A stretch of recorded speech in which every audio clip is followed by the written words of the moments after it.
Alrighty guys, what is going on? I hope you guys are having a wonderful morning. I am back with another review.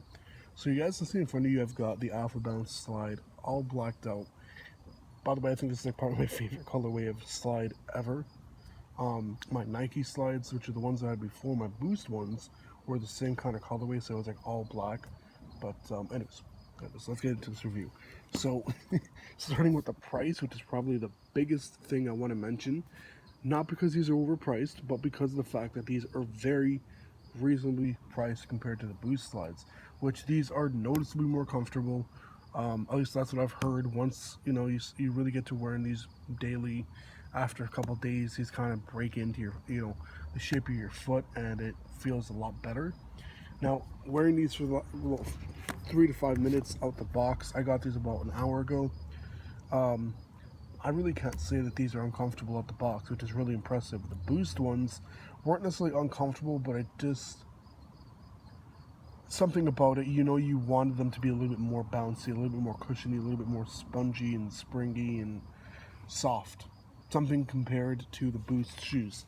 So the one thing I'm going to say is comparing these to the Alpha-bounce shoes, at least the ones that I have, I don't remember the model. I'll pin it in the comments. I don't believe I can link them anymore because I believe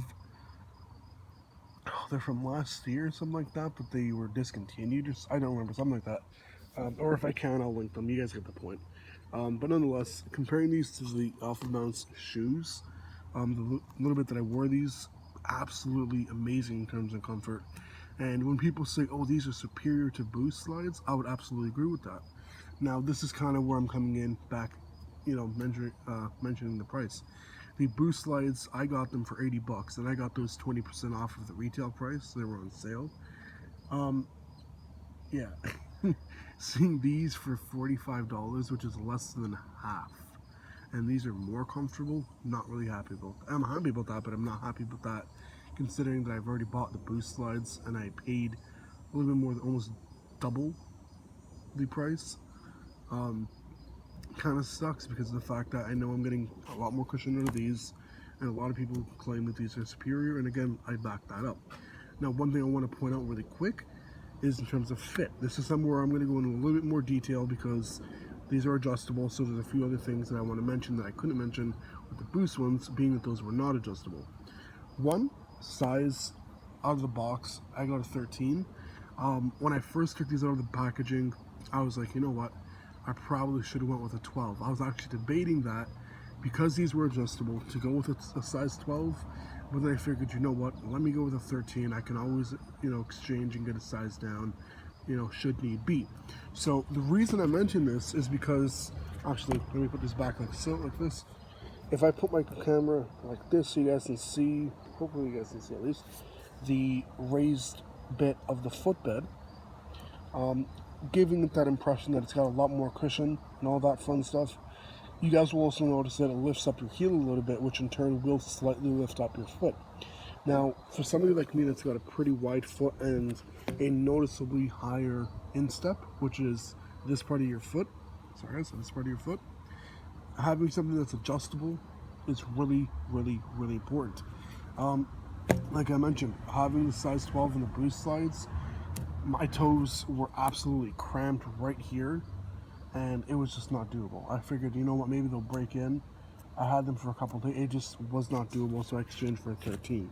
Now, size-wise, like I mentioned, these, if you have narrow feet or don't have abnormally large Sasquatch feet like myself, I'd probably say go to, true to size. A lot of people recommend it, but again, if you have wide feet, go with the full size up, or if you're able to, even just a half size. If you have the chance to try them on, obviously, I'd recommend that over anything. But being in a situation with pandemic, myself and you guys are probably looking to buy these online. So that being said, that's that. Now, getting into this, let me put my phone down.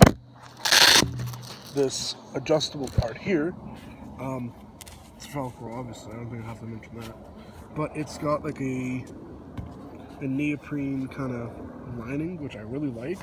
Something that's probably going to be antimicrobial or antibacterial, whatever you want to call it. I'm assuming.